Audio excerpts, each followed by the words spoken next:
पिछले 4 सालों से डिपो पर उपभोक्ताओं को बायोमेट्रिक सिस्टम से राशन देने के लिए जो मशीनें लगाई गई है, उनमें डाले गए सिम कार्ड पिछले 4 सालों से बंद पड़े हैं। प्रॉपर ढंग से इन मशीनों के काम न करने की वजह से उपभोक्ताओं को बार बार राशन लेने के लिए चक्कर काटने पड़ रहे हैं। इस समस्या को पिछले लगातार कई सालों से डिपो संचालन संघ भी सरकार से उठाता आ रहा है, लेकिन आज तक इसका हल नहीं निकल पाया है, जिसके चलते उपभोक्ताओं की दिक्कतें राशन लेने को हर महीने दूर नहीं हो पा रही है। हालत यह है कि डिपो संचालकों को अपने मोबाइल का हॉटस्पॉट ऑन करके इन मशीनों को जैसे तैसे चलाना पड़ रहा है। परमानेंट हल न निकलने की वजह से उन्हें भी अपनी जेब से इंटरनेट का खर्चा करना पड़ रहा है।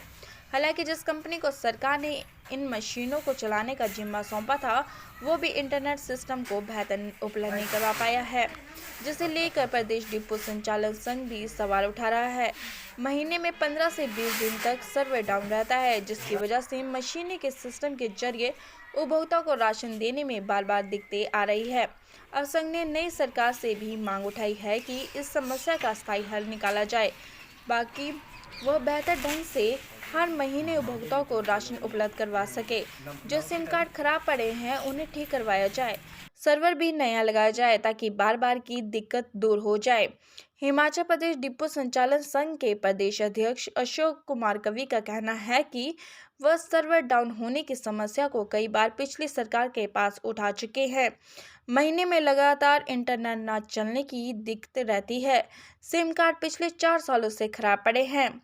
संचालक अपने मोबाइल के हॉटस्पॉट से इंटरनेट चलाकर लोगों को राशन देने का बड़ी मुश्किल से काम कर रहे हैं। उपभोक्ता से जुड़ी इस समस्या को प्राथमिकता के आधार पर दूर किया जाए, ताकि लोगों को हर महीने सुविधा के साथ राशन मिल सके। सबसे बड़ी समस्या इंटरनेट चलाने को लेकर है, जो दूर नहीं हो पा रही है।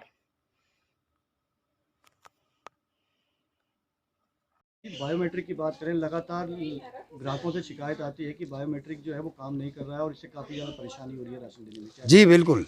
ये जो सिस्टम बायोमेट्रिक सिस्टम है, इसमें ये जो हमें मशीनें दी गई हैं, पॉस मशीनें हमें दी गई हैं, इनमें जो सिमें डाली गई हैं, सबसे बड़ी समस्या तो ये है कि जो सिमें डाली गई हैं, पिछले 4 वर्षों से ये सिमें बंद पड़ी हैं और हमारे जो प्रदेश के डिपो संचालक है वो अपने मोबाइल का हॉटस्पॉट देकर इन मशीनों को जैसे तैसे चला रहे हैं। और जो सर्वर है, ये सर्वर जो है ये हमेशा इनका ठप रहता है। महीने में कम से कम 15-15 दिन जो है वो ये सर्वर ठप रहता है और हमारे जो उपभोक्ता हैं और डिपो संचालक है वो बार बार परेशान हो रहे हैं। उपभोक्ताओं को डिपो के चक्कर काटने पड़ रहे हैं। तो मेरा ये सरकार से, नई सरकार से ये निवेदन रहेगा कि सर्वर की समस्या को जो है वो इसका भी परमानेंट समाधान किया जाए और हम जो नेट की व्यवस्था है, नेट की सुविधा भी जो है वो सरकार हमें दे। क्योंकि जब ये साइन हुआ था, जब ये जिस कंपनी को ये ठेका दिया है इसका पॉस मशीनों का और इसके रख रखाव का, इसके तो उसमें ये बाकायदा ये शर्त रखी गई थी कि नेट की जो सुविधा है वो भी डिपो संचालकों को ये कंपनी उपलब्ध कराएगी, लेकिन ये कंपनी आज तक इसको उपलब्ध नहीं करवा पाई है। मुझे शंका है कि इसका जो पैसा है ये कहीं ना कहीं ये जो पिछली सरकार में जो लोग रहे हैं या जो कंपनी है, इनकी साठगांठ से इस पैसे का गबन हुआ है। मैं चाहता हूं कि इसका भी सरकार जो है, ये वर्तमान सरकार है, इसकी जांच कराए और जो नेट की व्यवस्था है, नेट की जो हमारी जो समस्या है, इससे भी हमें निजात दिलाई जाए। अगर आप बड़े शहरों की तरह सोलन में भी पाना चाहते हैं मल्टी स्पेशलिटी स्वास्थ्य सुविधाएं, तो आइए श्री बाल मुकुंद अपेक्स हॉस्पिटल में। यहाँ पर उपलब्ध हैं जनरल एवं laparoscopic surgery, complete mother and child care, obstetrics and gynaecology, paediatrics, general medicine and Ayurveda. यहाँ पर विश्व स्तरीय डायलिसिस, रेडियोलॉजी तथा पैथोलॉजी की सभी सुविधाएं भी उपलब्ध हैं। श्री बाल मुकुंद अस्पताल हिमाचल सरकार हिम केयर एवं आयुष्मान स्वास्थ्य बीमा योजना के तहत मान्यता प्राप्त है।